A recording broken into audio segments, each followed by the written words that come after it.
Let's talk about the BBC. It's never a good thing when we're talking about the BBC, is it? Even though Gary Lineker has left. No, it is still an organisation that is, I mean, let's face it, institutionally anti-Semitic, because that's the only explanation really for why BBC presenters, reporters, producers, editors seem to take the word of the Hamas terrorists as gospel every single time they claim anything or report anything, over and above the evidence before their eyes and ears, and indeed what they are told by the democratic elected Israeli government. I think we should be questioning everything that we are told in any war by anybody, but particularly when the terrorists tell us one thing. Well, let's talk about this right now with Jake Wallis Simons, who's author of Israelophobia, the newest version of the oldest hatred, and what to do about it.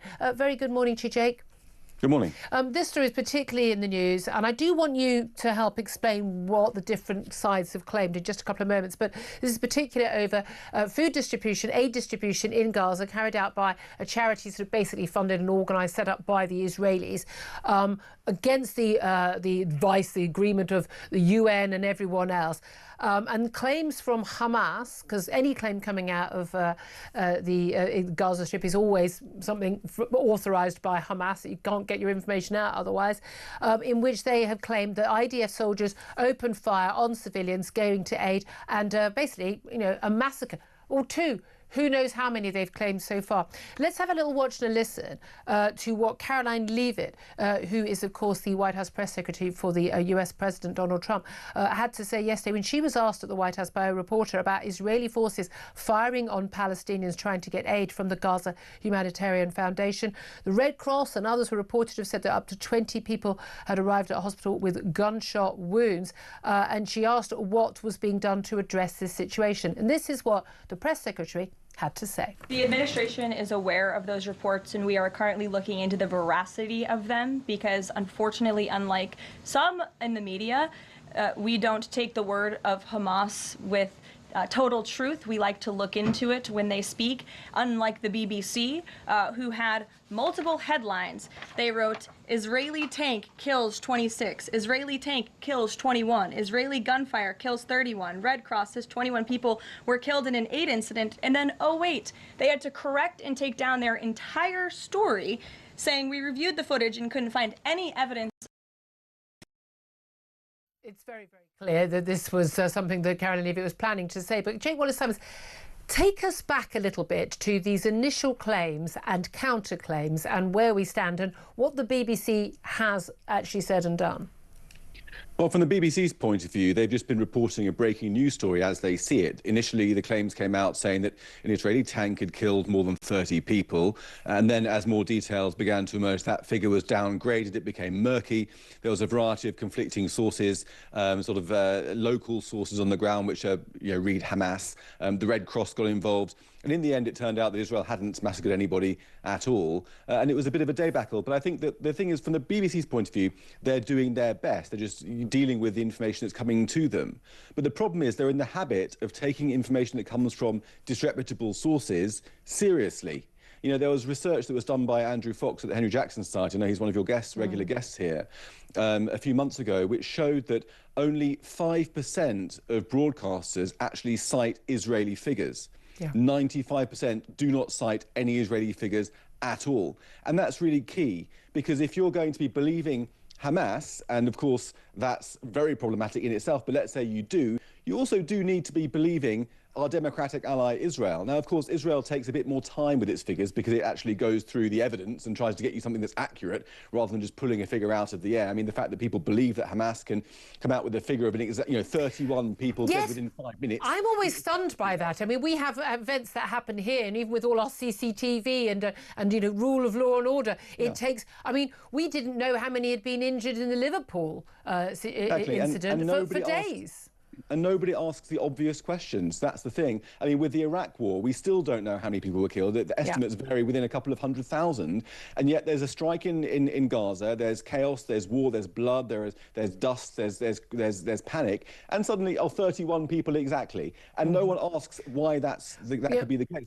And so you end up with the BBC, it's not that they're lying, but they're believing liars, and they're projecting it to the world, and that's where all this comes from. And it's particularly dangerous when the BBC does it, because it is such a trusted news source around the world, and in particular in the Middle East, and people can say, well, the BBC is saying it. And they've done this again and again.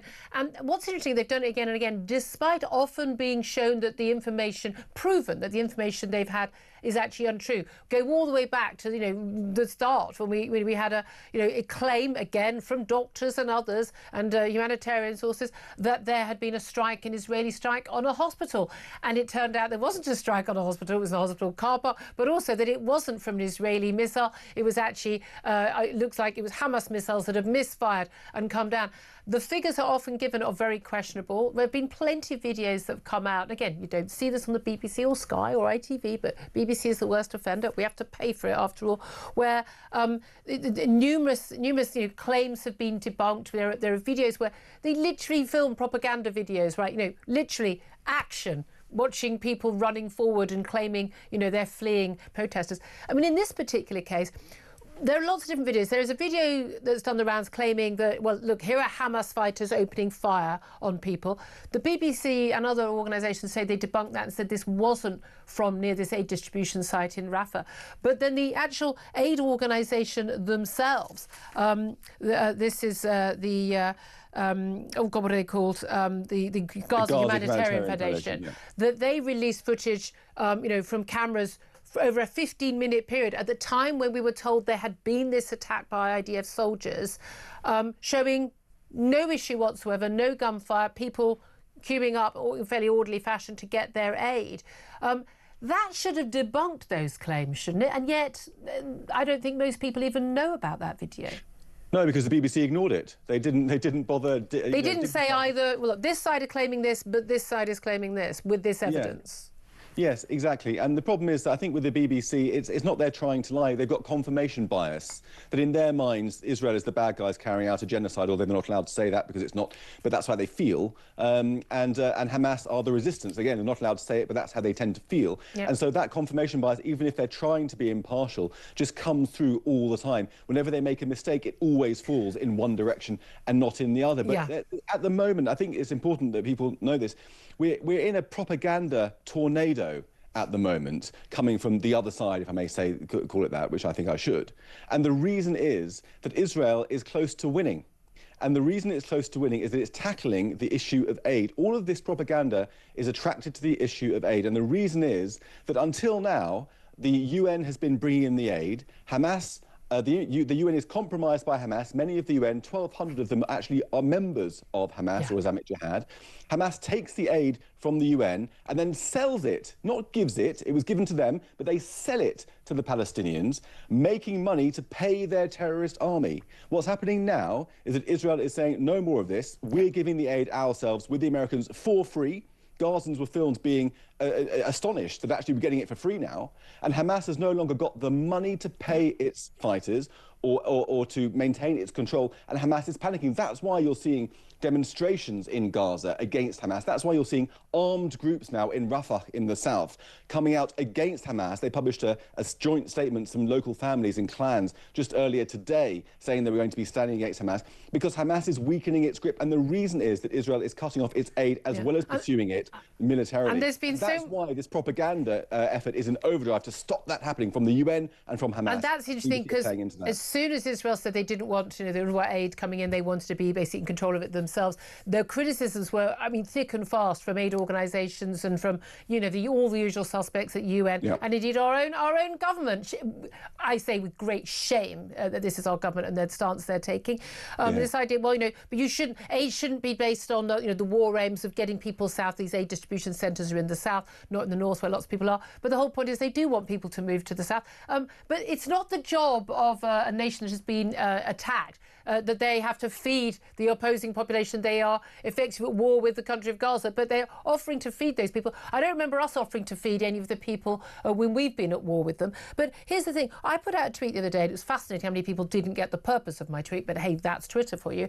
What would be the motive for Israeli troops to fire on innocent civilians coming to get aid from food hubs, you know, basically where they've been criticised providing these food hubs, there would be no motive that I could see for the Israelis to do that, although they have said some soldiers opened fire, warning shots to people who approached them, refused to move away. Yeah, I mean, whether they had arms or not, that's clearly a threat to IDF soldiers. That would be normal form in warfare.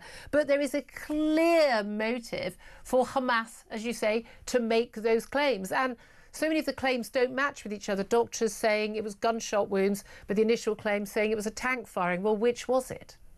Exactly. People just aren't asking the obvious questions. I mean, really, you know, why would Israel go to all the effort of providing aid to Gazan civilians only to shoot them when they arrive to pick the aid up? And they know the bad publicity they'll get. Just skip the aid bit and shoot them if that's what you really want to do. If you want to do genocide, just do the genocide. Don't bother feeding these people and trying to evacuate them before attacks. Jeremy Bowen on the BBC the other day said, look, but the key thing is we have to rely on the sources within the Gaza Strip because Israel will not allow independent journalists to enter the Gaza Strip. And he actually said some words along to this effect, something like, and the only reason I can think they would do that is they don't want us to see what's going on. That's the only motive.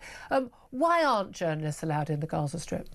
Well, I mean, journalists in previous conflicts in Gaza have been allowed into the Gaza Strip, and immediately they've been provided with a minder by Hamas, steered to propaganda. I mean, you think the propaganda now is bad. With journalists there working hand in hand with Hamas on the ground, it becomes even worse. They're taken to see, quote unquote, civilian disasters and massacres and never see any Hamas fighters killed or wounded and so on and so forth. We've seen that over the years again and again. In fact, in 2014, there was an interesting, I don't know if you remember this, there was an interesting moment when an Indian film crew in Gaza during the conflict there happened to see a Hamas fighter shooting a rocket from just outside the hotel, which normally they weren't allowed to see. Hamas wouldn't let any journalists film that. They filmed it through the window, broadcast it, and it took the world by storm because nobody'd ever seen Hamas fighting before.